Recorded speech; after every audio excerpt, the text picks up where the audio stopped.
welcome to the ProVeg Incubator Demo Day. It's so exciting to be here, and it's amazing to see this energetic crowd. And a big hello also to all the people who are joining us online, who are saying hello from all around the world. My name is Antje Reusche. I'm the head of the ProVeg Incubator, and I'm thrilled and excited to be hosting this event today, where we get to showcase some of the most innovative startups in the food tech space. What do we have in store? There's going to be pitching, questions, lots of interactions. We also have some samples and tastings prepared afterwards, so stick around until the end. And this year is extra special for us, as we're hosting the Demo Day as part of the New Food Conference for the first time.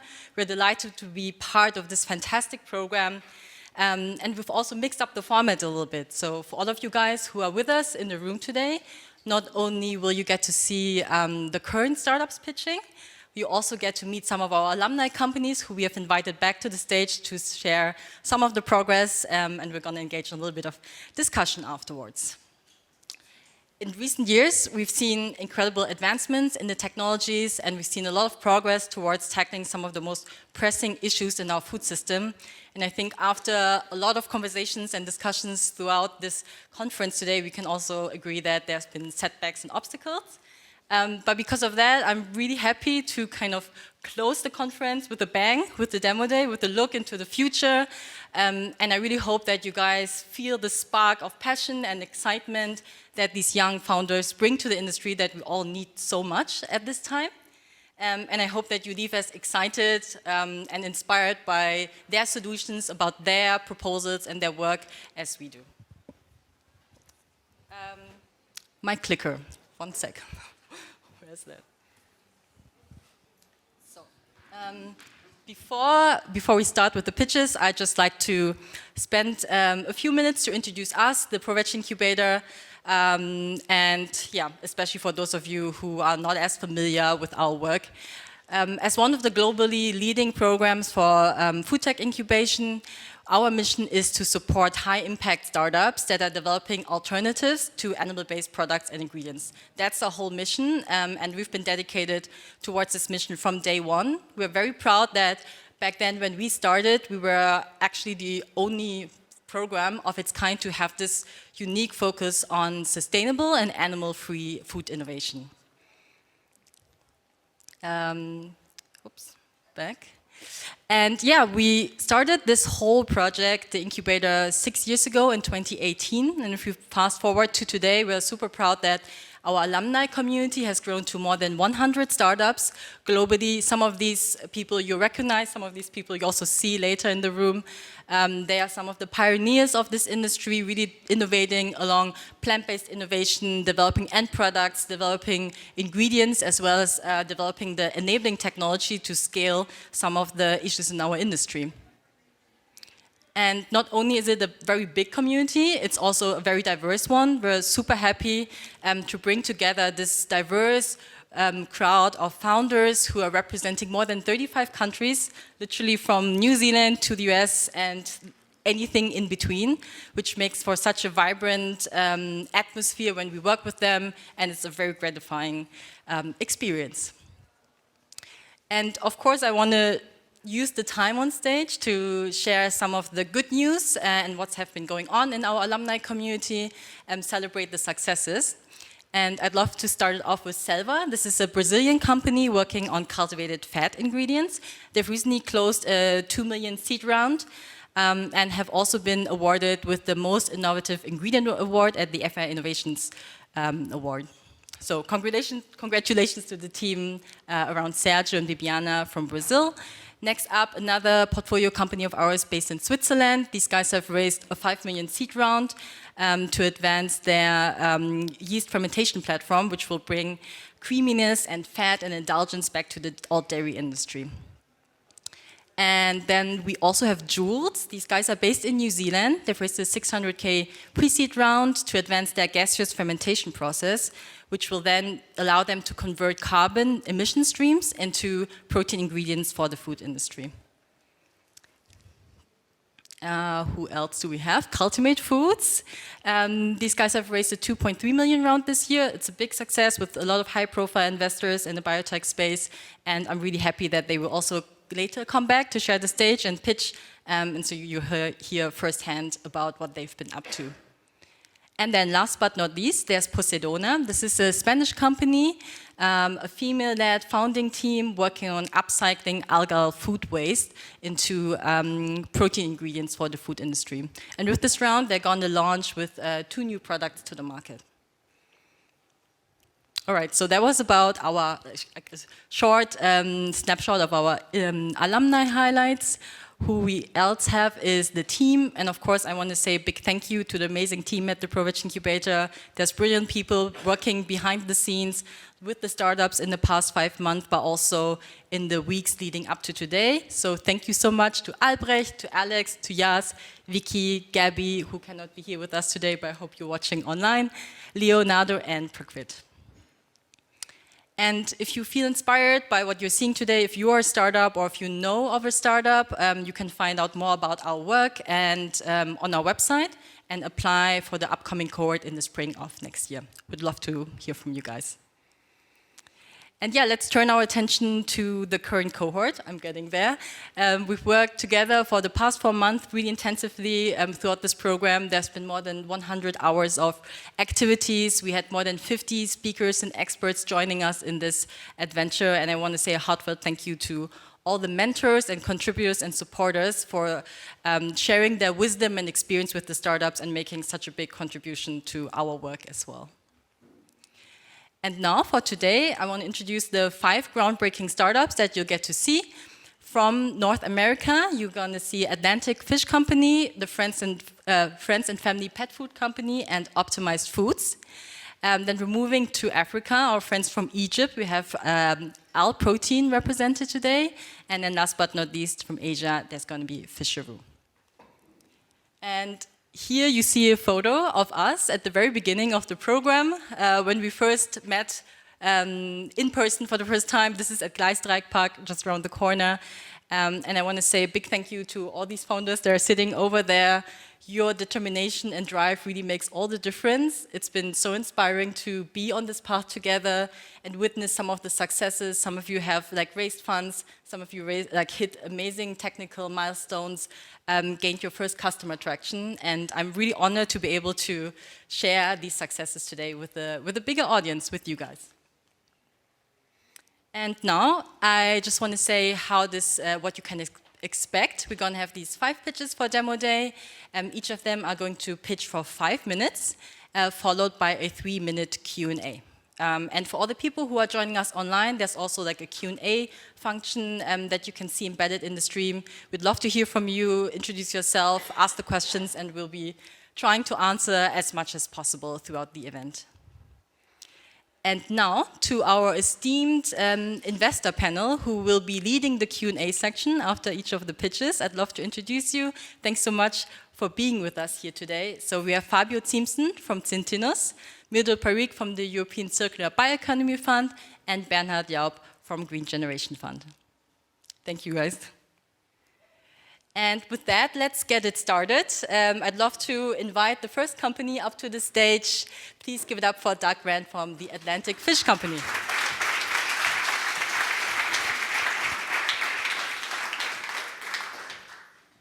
Thanks for that intro. It's great to be here. Thank you guys so much. My name is Doug Grant. I'm the co-founder and CEO of Atlantic Fish Co.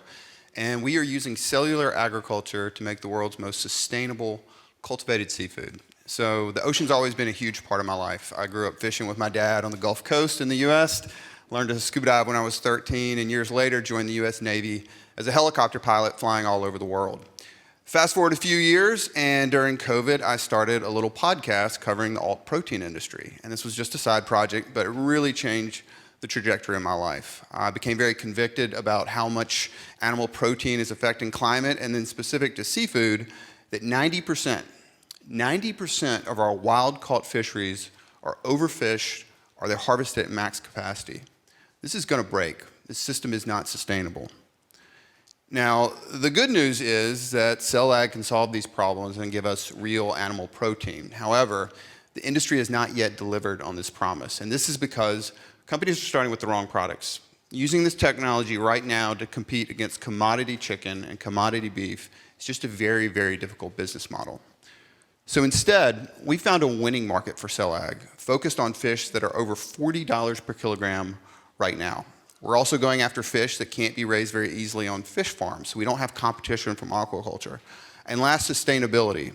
It's come up a lot today in a lot of different ways, but sustainability is the single animating theme of seafood that makes it so much different than meat. Because cultivated meat is locked in these culture wars with the incumbent industry, but in seafood, everybody in our business knows one thing: we're not able to make more ocean. So these customer segments are actually looking for new solutions. So this is why we are focused on wild-caught marine whitefish. Think about things like sea bass, flounder, snapper, grouper. And with our first product, cultivated black sea bass, we can go after this entire cohort because these fish are very interchangeable on restaurant menus based off seasonality, volatile pricing. But with cultivated black sea bass, we can be available year-round and have consistent prices, and we don't have to worry about when the fishing season is. And this is a big market. It's a $2.7 billion opportunity, but that is just a drop in the bucket when you think about the global seafood market. That's a $400 billion plus opportunity for the companies that can scale cultivated seafood production.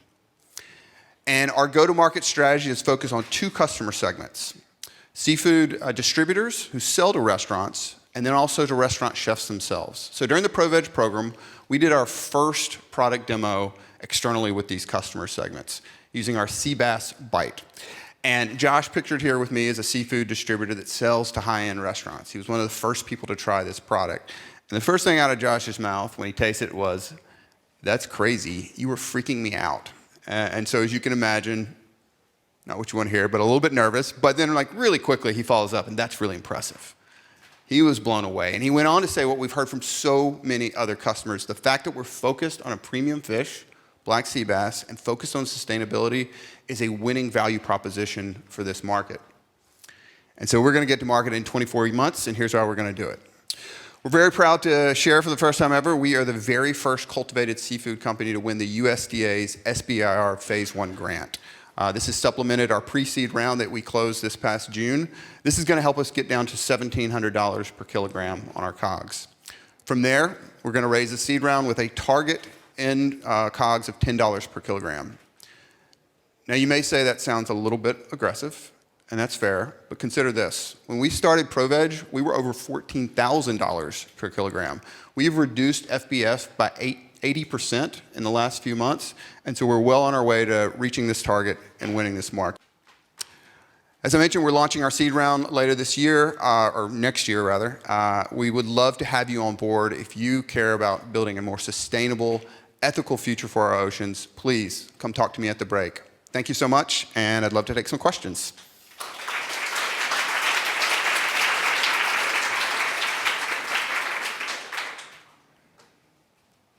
Thank you, Doug. Thanks for the great presentation. And now let's open it up for questions from our investor panel. Thank you very much for this presentation. Can you tell us a bit more about the final application that you used for your go-to-market? I saw a lot of fried product there. Is this the final product? Or? Yeah. Thanks for that. So this is a prototype. The proof of concept of an unstructured, what we call a sea bass bite. So basically a nugget. So we wanted to prove two things with this. A, that our cell line that we've been putting so much work in actually tasted like a real fish product, and then just starting to get like contact with the market. You know, we don't want to just be in a lab building something out. I think it's an open question whether or not you could go after a unstructured product initially. Just for some context, the $2.7 billion US whitefish market, $1.7 billion is whole fillets, much more premium product. Could you do something earlier on that's unstructured, like a fish cake, which is on the US East Coast very popular? You think about crab cakes, fish and chips. But we are working on technology to eventually get a structured product that compete in the fillet market and compete against those larger market opportunities that's more premium. Thanks for the nice presentation. I think there was a slide on COGS decrease. I think that was very impressive. Can you elaborate a bit more on the levers that will be the main ones to decrease it to 10 euros per kilogram? Yeah, absolutely. So we firmly believe that if you want to compete in the market, it's come up a lot today, you've got to reach price parity. And the only way to do that, in our view, is to use bioengineering. So not introducing the DNA from other species for a classic like GMO type product like what Impossible did with their burgers, but we are using bioengineering. So we want to be able to get those cell densities up, and that's how you get those costs down. So that is a strategic trade-off. However, we're confident that regulators in the US, as well as consumers, there's a lot of acceptance of bioengineered foods. I know it's kind of more of a hot topic over here and less acceptance, but I think if you're serious about price parity, you've got to bioengineer the cell lines. Yeah, thank you so much for the nice presentation. I mean, we've come a long way from the first picture we saw, which I presume is not one of your products, to the fried product in the end. How do you think you can really distinguish between these white fish, which are, when they're cooked, very similar in the beginning? Because in the end it comes down to how long you can make the strains and the fibers, these like fishy textures that separate in the fillet. Make sure I understand the question. How can we make them different for each fish? Yeah. Yes. Yeah, I see that as a feature, not a bug. I don't think we have to. Like, consider chicken right now that's eaten all over the world. There's a lot of different birds could eat, but we just figured out how to make chicken globally so everyone eats that. I think you can go after a lot of these whitefish. Like I said, go after that whole cohort. But if you've got a product that, is sustainable, tastes delicious, has price parity, I believe you can displace a lot of those fish. So we're not going after the black sea bass market with this. We're going after the whole whitefish market. So we're going to be able to compete against all those fish, with the added benefits of, no mercury, no microplastics, no antibiotics. And if it's delicious and it tastes great and it's available year round, chefs are going to buy that. So your go-to-market strategy then would also be through restaurants? Absolutely, yeah. So two food service markets. So focusing on seafood distributors who are selling to restaurants, and then also selling directly to restaurants themselves. So restaurant chefs are a huge part of this. Most seafood in the US is eaten in a food service environment, about 70%. So I think this is explaining cultivated to a retail consumer is very, very challenging. Just drive by in Whole Foods and see that. But if you got a fish of the day that's a special at a restaurant, that's what these restaurant chefs really want. They're looking for something that is like novel, exciting, and just the way cultivated is made checks all those boxes. Yeah, thank you. Yeah, thank you. Thank you so much, Doug. Thanks for the presentation.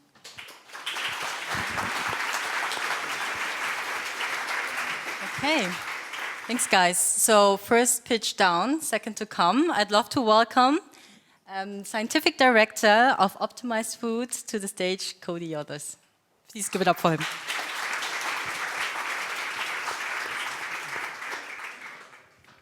Hello. Thank you so much for having me.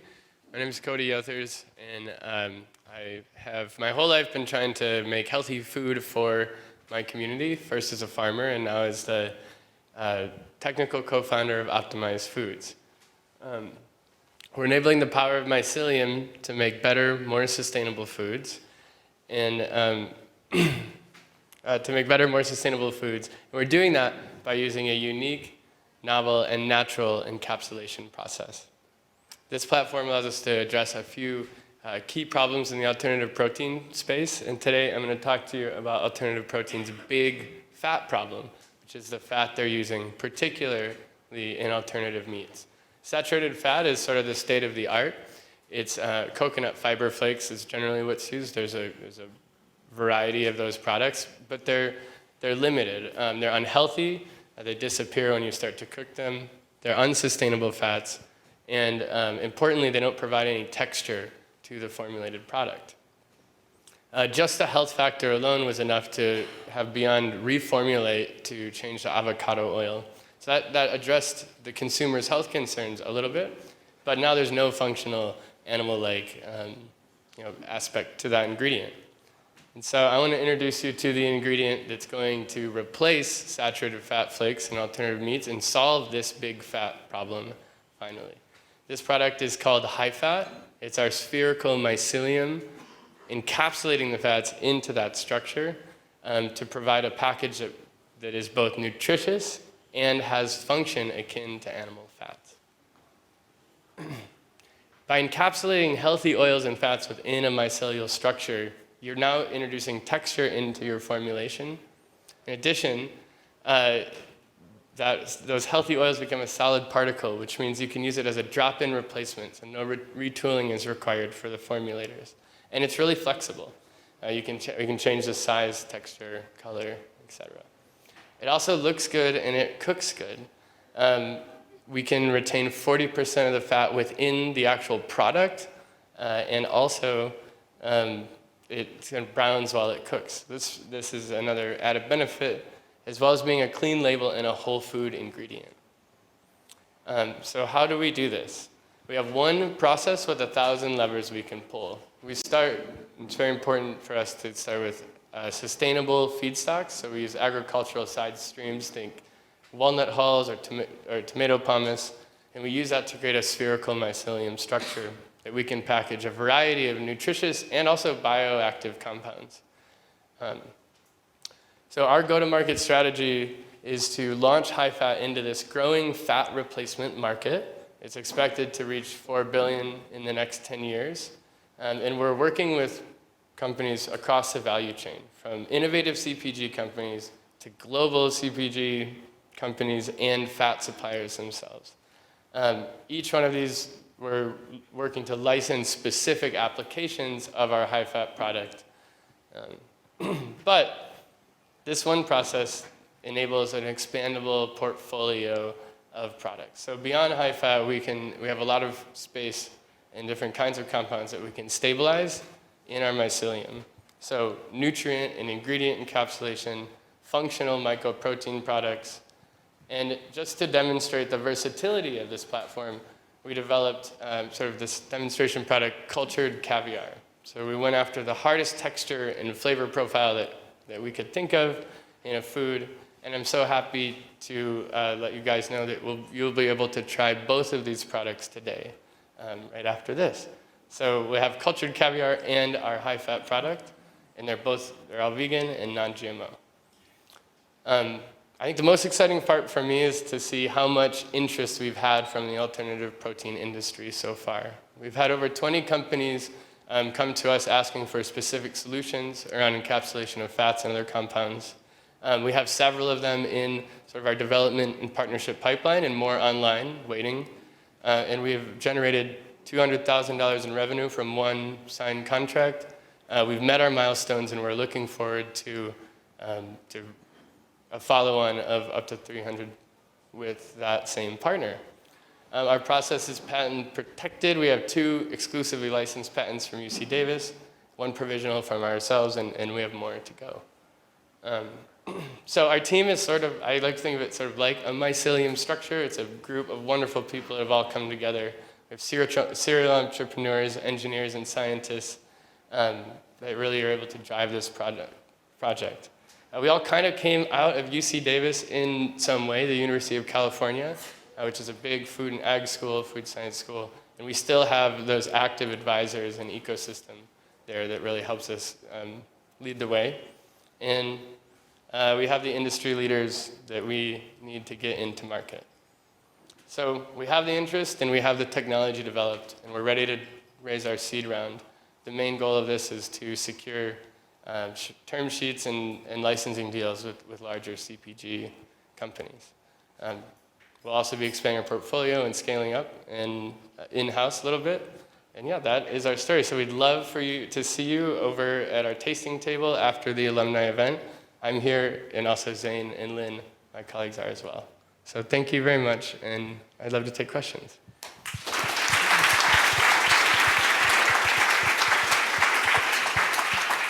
Thanks, Cody. Thank you so much for the great presentation. And yeah, let's open it up for questions from our investors. Thank you, Cody, for the great presentation. I fully agree with your market, the problem-solution fit. Just a question on the product itself. Are you able, with your technology, to transform the edible oils into powder, or will it stay a fat, an oil-based product? So so it's encapsulated into the hypho, like the mycelium cellular structure. So if you try to powderize it, it'll still be oil. You'll basically get an oily powder. The unbalance what our product provides beyond just the encapsulation, what's left, if you were to take that out, would be the mycoprotein and good dietary fiber. So yeah, and you can, I'd love to show you, you can handle it yourself in a little bit at the tasting. Perfect. Yeah. Well, thank you. Yeah. Thanks for the presentation. I personally have a very strong conviction on functional ingredients derived from mycelium. Very interesting to see that you have a different workaround to get to encapsulated fats and other things. What is it about mycelium? What is that property that you're using to encapsulate? And why can't other companies using mycelium not do it? Yeah, well, I mean, we have sort of a unique process related to work that was done out of the University of California. It has to do, just in brief, with specific morphology and growth conditions. We also have, you know, a unique strain. This is all natural strain, but you know, we've done a lot of development, natural development, just like selecting for larger carrot or a different type of tomato. So those are some levers. Yeah, in terms of encapsulation in general, I think bioencapsulation is extremely complicated, but that's why it's such a viable option for you know, sort of our ingredient or functional ingredient solutions, as opposed to chemical encapsulation of oleogel or something like that. Yeah. Yeah, thank you very much. One question, can you explain us or give us a bit more insights about the business model behind it, and of course also how you want to scale up? I understand that you're at the moment in a testing phase with all the customers that you said, or with some of them, but what is the next step? So if we're looking also in the conversion funnel, how do you really gain them as a customer? Yeah, that's a great question. I mean, I think it'll look a little different for those three buckets of customers. Innovative food, you know, a company we would be probably going through CMO. For the larger global CPG companies that we're engaged with, a lot of them have their own fermentation capacity. So it'd be licensing and you know, they would be taking on that process. In terms of, you know, our business model short terms, we want to be the licensor of the solution for a particular product or a particular company's product line. We don't want to become the next big ingredient company and sink a bunch of capital into creating like our own large facility. So it'll be working with, you know, suppliers or global CPGs that have their own capacity, or CMO for really specific applications. Yeah. Okay, thank you so much, Cody. Thank you guys, everybody. Give it up for Cody Others from Optimized Foods. And we're staying in California. From Optimized Foods, we're now moving to the Friends and Family Pet Food Company, and I'd love to introduce to the stage the CEO and co-founder, Joshua. Big applause. Thank you. Thank you.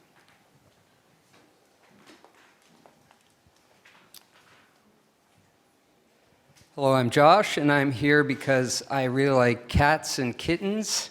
Also because I'm the founder and CEO of Friends and Family Pet Food Company. I have had a lifelong obsession with cats. In my 20s, I started a cat rescue charity in my hometown of Toronto. In the middle, you can see me bottle feeding a cat. I have another kitten that I successfully took in for an eye operation there. It was during this time that I became fascinated with the back panel of a can of cat food, i.e. the ingredient panel. And that convinced me that I could do better. In 2016, along with experimenting with some facial hairstyles, I founded an alternative protein pet food company. We were the first plant-based brand in Petco and in Chewy, two big American retailers. And we were the first ever cultivated meat pet food company. In 2022, I was a solo founder of a fermentation-enabled pet food company, and I sold that company in 2023.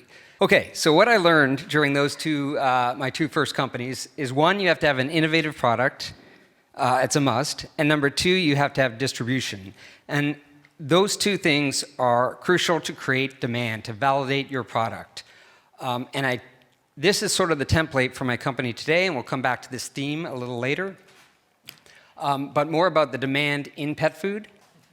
Yes, the demand in pet food is recession-proof, inflation-resistant, and growing with no sign of stopping. So that demand, if you can get an innovative product and get it distributed, you can tap into this growth. The growth, though, comes at a cost. Comes at a cost to our environment, internal in the industry, a supply chain, human and pet health. So first and foremost, sustainability.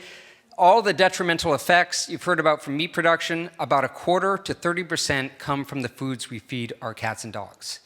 Okay, so that's, in terms of carbon output, that's about the same as running 14 million cars annually, nonstop. And then we have the supply issue, which I'll show you, and experts say that there will be a point, at one point, that the factory farming industry can't keep up with pet food demand. The Gulf is growing at an incredible rate. It was exacerbated by the pandemic. And you see here that it's not a matter of if, it's when we are headed towards a supply crisis. We're just not slaughtering animals fast enough. Speaking of pandemics, there's some health concerns about pet food. 2024 so far has been a record year for recalls, and in 3 instances they found H1N5, or avian flu, in cat food, cans of cat food. So that resulted in cat deaths, product recalls, and a genuine concern for another pandemic.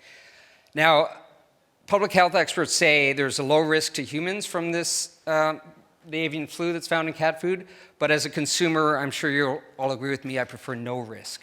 So my solution is cultivated fish and meat pet foods. So cultivated is the only alternative ingredient that can deliver on the nutrition that cats and dogs depend on us to provide.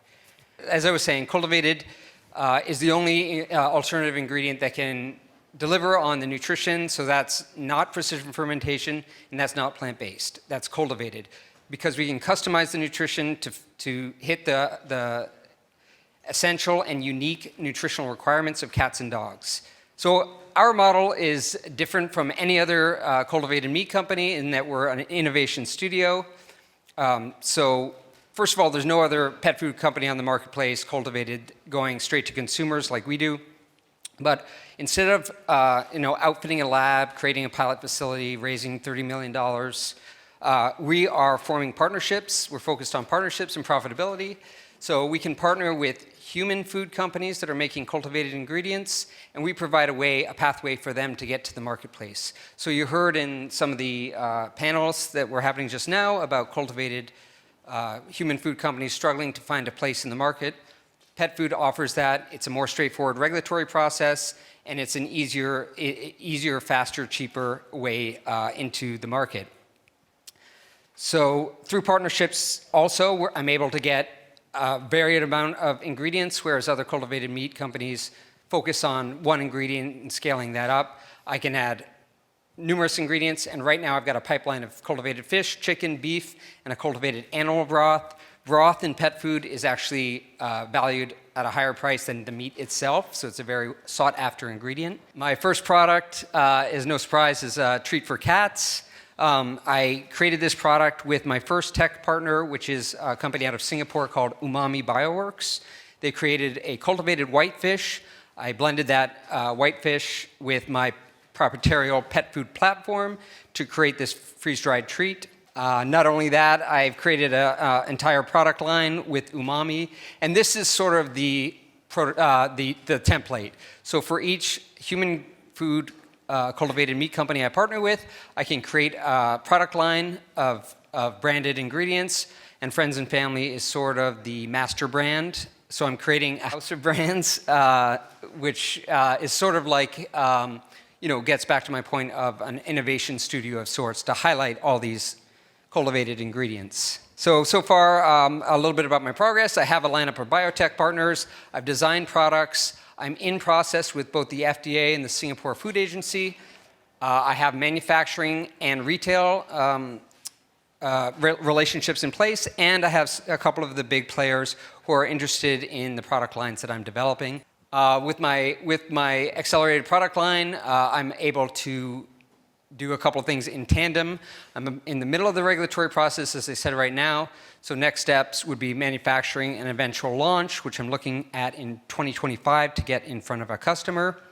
And excitedly, I have a deal in place with Kansas State University, which is one of the leading animal health universities in the United States, to conduct my regulatory safety trials. In addition, the trials are being funded by the barbecue-loving state of Kansas, which is kind of cool given the political climate around cultivated meat in the US right now. A little bit about our team. It's myself, serial entrepreneur. I told you about my 2 previous companies. My co-founder, Dr. Sarah Dodd, who is a PhD in companion animal nutrition, and my 3rd co-founder, Johnny Cruz, who's been selling pet food since he was a teenager.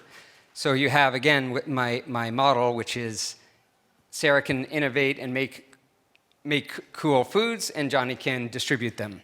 We've worked together now over my past 3 companies, and so we've worked together for 6 years over 3 companies, and combined we have about 35 years experience in the industry. My final slide here is that I still need to finish the FDA regulation, so the testing on the cats and producing that one-of-a-kind study. Oh, I'm sorry, I forgot to mention.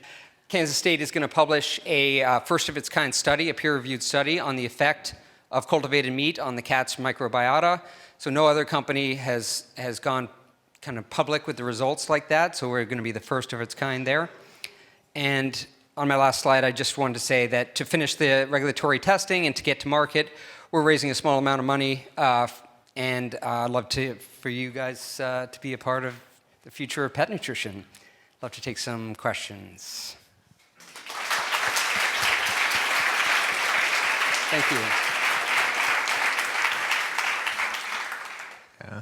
Thank you very much, Joshua, for this very interesting and entertaining presentation. I have one question. So the first product you want to bring into the market are hybrid products, I guess, right? And you said Umami Bioworks from Singapore is your partner. Do you have to go with every product and every partner that you get on your platform through the FDA regulation process? This is the one point. And the other point is, I mean, they are all struggling the scalability in production and, of course, also to bring the right price to the market. And how do you want to overcome these big challenges that are in the market with your product? So there's like 5 questions in there. Yeah. First of all, so pet food, almost all pet food is a hybrid product. You can buy like just the meat parts, but that's higher priced and more rare. Mostly it's meat combined with other ingredients. So my product is no different. We're doing with Umami, we're doing a freeze-dried cat treat to start. The second question on that, there was a scale question in there, so I'll just address that. So because it's a hybrid product, you don't need to have 100% meat. So, if you're aiming for center of the plate, as a lot of cultivated meat companies do, you've got to create, 100% cut of meat, and it's got to sizzle, it's got to bleed, it's got to do all the things that animal meat does. For me, since it's a hybrid, I don't have to do that, and also I can lower my inclusion rates. So when I lower my inclusion rates, I can move more product. Umami, I select my partners based on their ability to scale. That's a prerequisite, obviously. And Umami is working with a CMO in Malaysia, they just announced. So they're looking at something like 3,000 tons of seafood a year, which I could do a lot with in the pet market. So I look for companies that can scale with me, that I can help scale. And it's a positive story all around for investors and all that. And the last question I think you had was price point. So price point in pet, I don't compete on price, I compete on value. So I'm trying to make the most functional pet foods I can that provide a service to pet consumers. So my cat food brand, to start, we had a longevity focus, happy and healthy cats, living longer, healthier longer, health span, lifespan. So we do things like, we tune the meat a little bit, and I help Umami do this. Higher omega-3, lower omega-6, kind of like a senior food. more B vitamins, more fiber. Cats get very little fiber, and it's an ingredient they do need. So things like that we can actually offer something to pets that nobody else can. And that's why I say fermentation is wonderful for all kinds of applications, but as a food for animal nutrition, it falls short in several categories. Yeah, thank you for the great presentation. And interesting to see some innovation happening also on the cat food side. We see a lot of applications for dog food.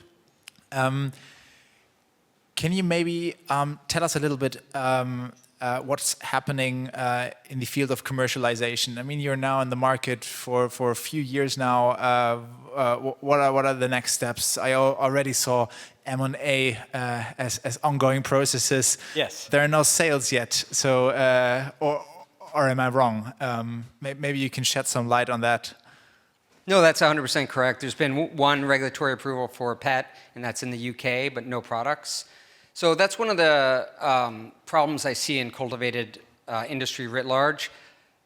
There's a lot of, looking for funding, but, it's like asking for $30 million to build a factory, but not having a single paying customer. It doesn't make sense to me, and obviously to some investors share that sentiment. So what I'm trying to do is show the demand, is actually say, like, here, we're going to get to market, we're going to sell out, we're going to have a limited launch to start in San Francisco and Singapore, where I'm from in San Francisco, and Singapore, where Umami is. And we're going to sell out, and then we're going to show, the brand will have a little bit of a halo over it, because A, we've got it through regulatory, B, we're selling out, got good vibes from consumers, and we're proving out demand, validating consumer demand. So after that, pet food is a very rich M&A industry. So there's about 40 M&A a year, and now you see private equity coming into the space. It's only going to get bigger. It's no longer just Purina and Mars gobbling up the brands. It's lots of other entities. So, we feel confident that there will be interest in some of our even product lines. So you could have maybe a partial liquidation of one product line to, say, one investor company, private equity company, one to a brand, one to another brand, or not, because we're planning on being, having positive profit margins right from the start.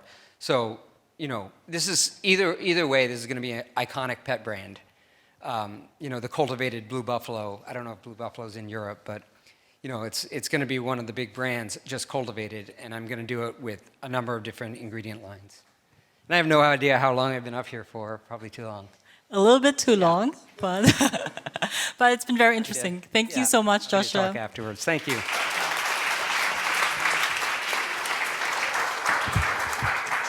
All right. That was fun. That was interesting. Lots of slides that we've seen multiple times. But I'd love to welcome to the stage now, up next, our friends from Egypt, AlProtein. And please give it up for CEO and co-founder Omar.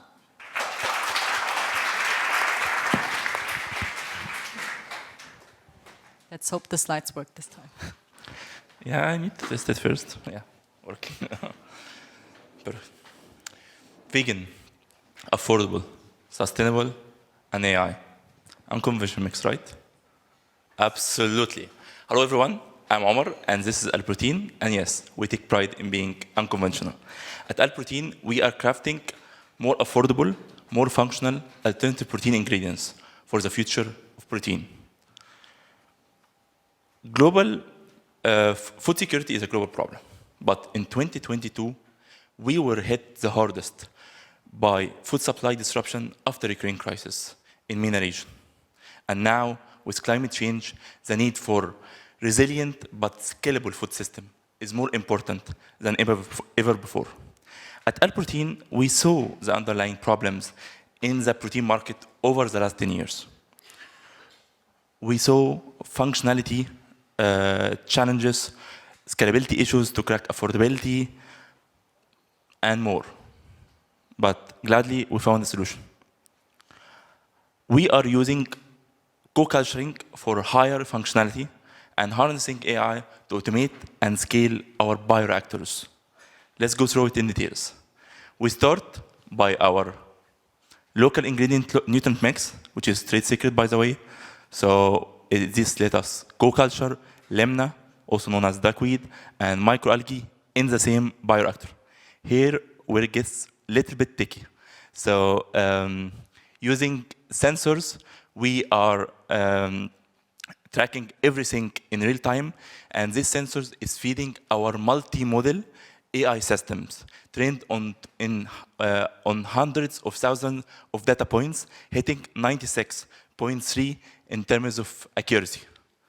And also, we have a patent in the extraction of protein to produce a multifunctional protein ingredients. Sorry.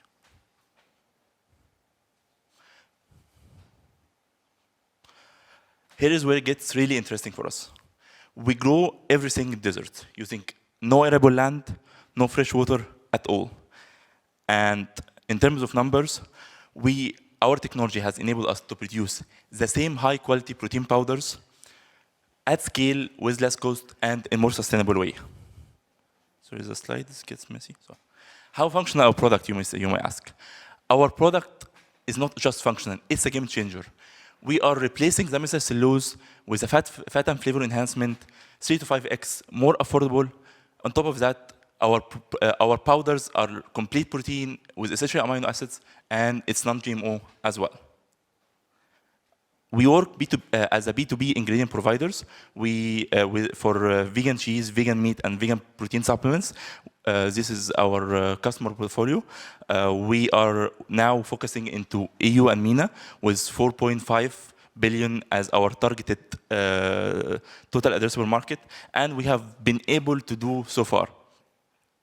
We have bootstrapped our technology, sold already samples with non-dilutive funding, and built our state-of-the-art R&D facility, moved from TRL 3 to 6, and in last quarter, we have been able to increase our capacity tenfold.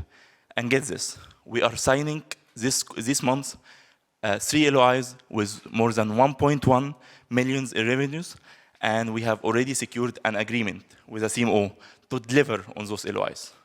Honestly, guys, all of this was made possible by a unique interdisciplinary team of scientists, engineers, and entrepreneurs with an addiction to succeed.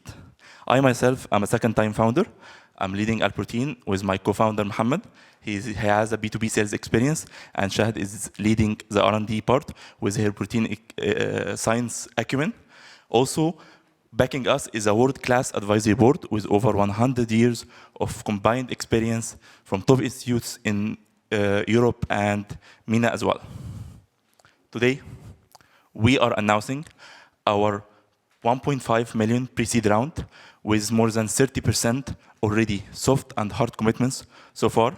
This will help us convert those LOIs into term sheets and actual contracts, also expand our production even more. Over the next 2 years, we will be pilot testing plans to scale after 2026, hitting the 50 million mark ARR by 2030. And for us, this is a dream come true. After 2 years, we have been able to put our region on the alternative protein map and planting the seeds for an empire that will not, in my opinion, disrupt the EU market and the MENA alternative protein market, but also securing the whole future. Thank you, and join us.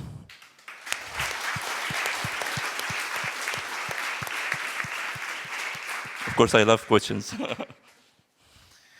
No, honestly, great presentation. Well-made pitch deck. Very easy but important question, in my opinion. Be honest, how does your powder smell and taste? Is it greenish, algae? You don't need just to trust me. You can like smell it because we have samples from our product. Of course, algae smells less smelly because of omega-3, but after the protein extraction, the smell gets really more mild in terms of smell. The colors, as you have seen the image, is more into the white color. Also, our current product now, using the lamina part, the lamina has far more better smell and better color as well, and it's more easy to get bleached out. So the mixing of both can help us reach this functionality problem, and we are producing it as isolates and concentrates, not just the extract. So that's the. Okay, yeah, I'm excited. How much protein content does your product have right now? So before extracting the lamina, before extraction, we have multiple products according to like which offering that we are working in the meat part, in the cheese part. So we have multiple SKUs for this part. But the lamina has more than 40% of the robust protein, the same protein in pea and soy and many other plant-based protein. The algae itself, it has more than 60% our own cultivated algae because we're using a special strains. So when we reach it after the extraction, we are concentrating the protein more than 70 and 80% and removing the color and so on. Great presentation. I have two short questions. One is, I think somewhere during your presentation, I saw that you're using proprietary strains. Can you answer, is it going to need novel food approval? No. So proprietary strain, meaning that we have been able to adapt special strains from algae. So we select special strains, and when you adapt the strain, so you're basically having a new feature coming from the strain. We are adapting it into our own nutrient mix, which have been able to build it so far, and our own climate. So our stock of strains is different from the strains that you can start from in, and our process in like cultivating the strain from the beginning is also our proprietary technology. So that's why this is special for us, but it's not novel. It's the same strain, but adapted species from it. Okay, clear. And the second question was, I think also in your presentation, you said you're going to be 3 to 5 times cheaper, more affordable. So what do you compare yourself with there? So we are comparing ourselves to the current competing products. So companies that is actually using lamina for methyl cellulose replacement already on the market. So this is our comparison. Actually, if we compared ourselves into other companies, we will be more than 5 to 7x more affordable. So this is a benchmark for us. Yeah. Can you tell us a bit more about what was your starting point? Because to be honest, I've seen there's so many business models in on one presentation. So there's a growing technology, there's extraction technology behind. Then you are, of course, also selling the product, the final powder, as an ingredient company. So what was your starting point? Was it the lamina growing facility, or was it the extraction technology? Our starting point was the co-culturing and the AI. So this was our idea from the beginning. We saw there is a lot of redundancy in terms of samples, testing, experiments, where like scientists go to the lab, take samples from their batches, and then it may die, it may not, and it reaches a point of no return. So we saw that sensors could replace all of this, and AI could actually understand the underlying empirical formulas and connections between different factors that can affect how healthy and the quality of our products, final product. This was our starting point, and also the co-culturing concept. We ended up having a very good technology, a very good bioreactor, our own bioreactor. It makes us very good in terms of COGS. And right now, we developed the extraction technology for the CMO part. So all the upstream is done through us. The downstream will be done through us. But right now, it's just depending on the, we are relying into the CMOs because of the upstream part, we have the unit economics, the COGS, the margin, in order like to cope with the CMO expensive margins. Okay. Good. Thank you so much, Omar. Great presentation. Thank you. Big applause. Very cool stuff. And with that, we're already coming to the last pitch of our current cohort. And I'd love to introduce to the stage, all the way from Singapore, Aaron, CEO and co-founder of Fisheroo.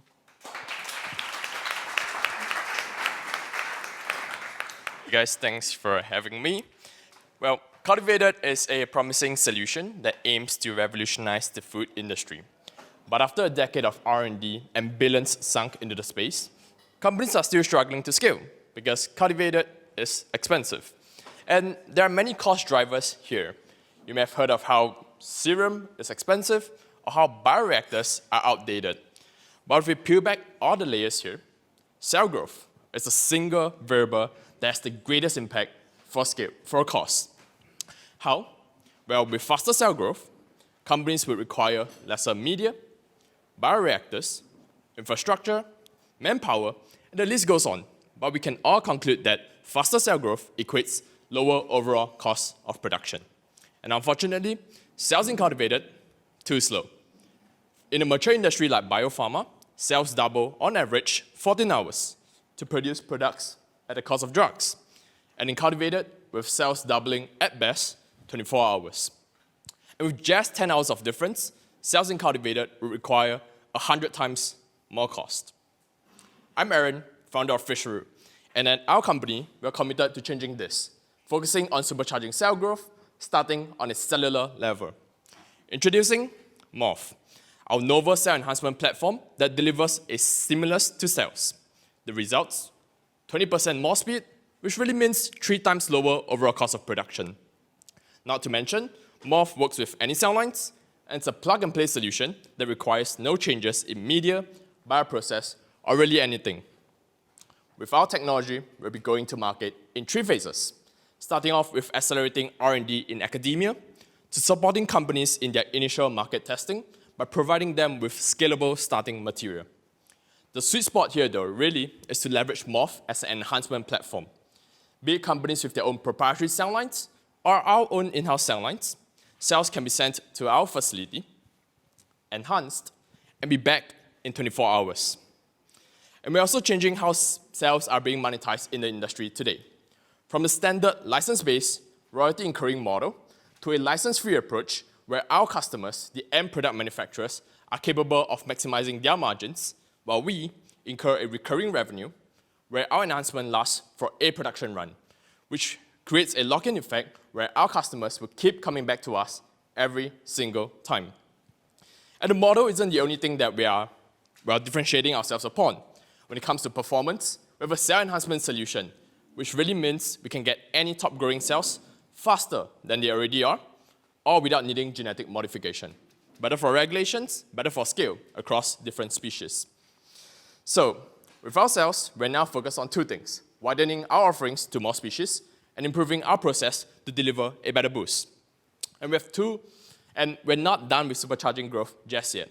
We have 2 products in the pipeline: a growth supplement that delivers a second boost, and a bioreactor hardware that enables our solution to perform just as well in a bioreactor environment. And these products are well on its way to market. We've just launched our cells, and we are 12 months away from launching our growth supplement.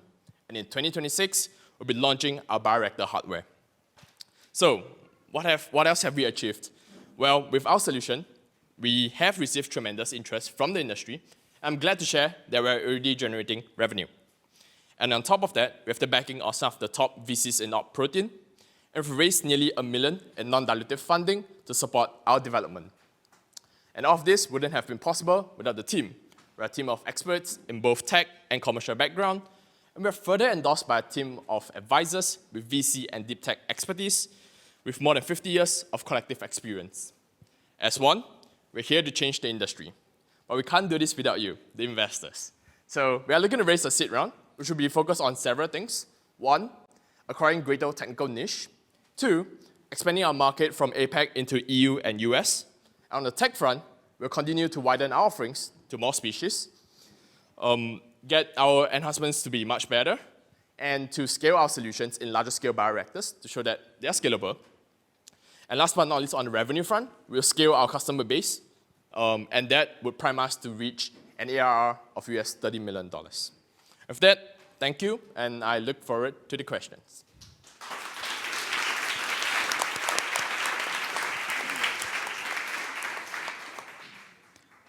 Thanks for the presentation. So please excuse me if I don't understand. Can you explain what does it mean by enhancing cells? Like, how do you do that?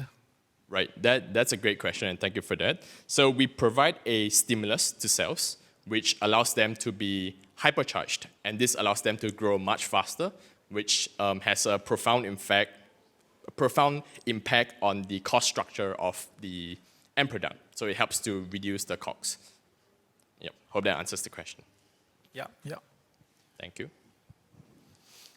Yeah, I had the same question in mind, and I actually still don't know if I get it, to be honest. Right.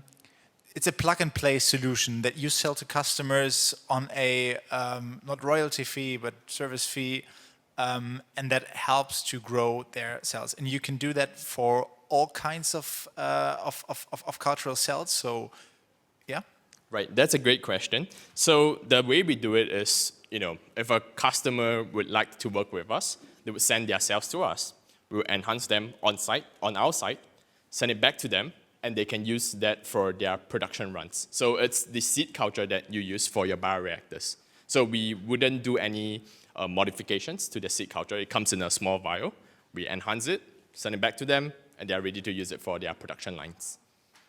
And who owns the IP on these developments, tweaks, whatever you want to call them? Right, that's a great question. So we own the IP for the enhancement, while the customers will own the IP on the cell lines. So there wouldn't be any transfer of IP.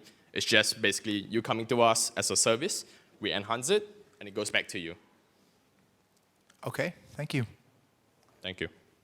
Can you tell us a bit more about the sales process behind? So, and what are your key arguments? Is it that you are selling the cell development and the faster cell development here, or is it because I have had exactly the same question? So, I mean, if you are, there are not so many players out there, and if you're going to everyone and everyone is working with you, then there's no competitive advantage anymore.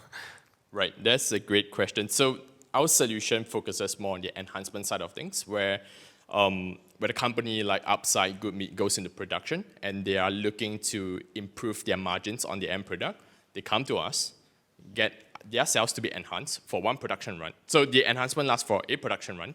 We enhance it for them. So this will help them to reduce their cost of goods or their cost of production by 3 times. And this will allow them to produce at higher margins, or no, like higher profitability. Hope that answers the question. Yeah. Thank you so much, Aaron. Thanks. Give a big applause for Aaron from Fisheroo. And now this was the last official pitch of this demo day.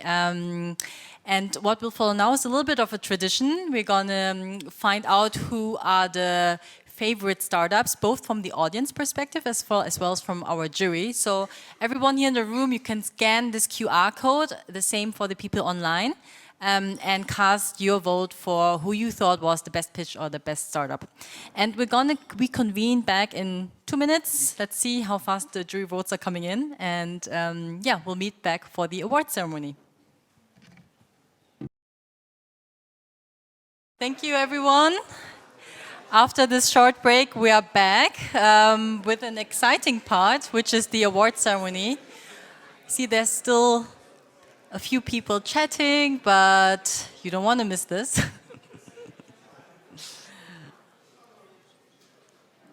All right.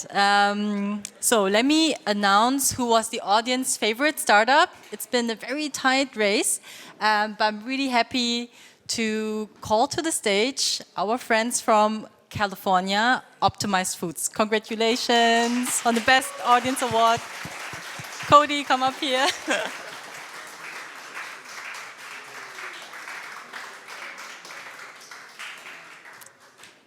you go. Thank you. You want to say something? Yeah, I just want to say thank you so much to ProVeg for having us. We've had a really incredible time in the program. I've grown a lot and learned a lot, and I know our company and team has too. So thank you to all the ProVeg staff, and thank you all for coming. Well deserved. Thanks, Cody. Okay, and we also have the results from our esteemed jury in hot off the press. A little tush.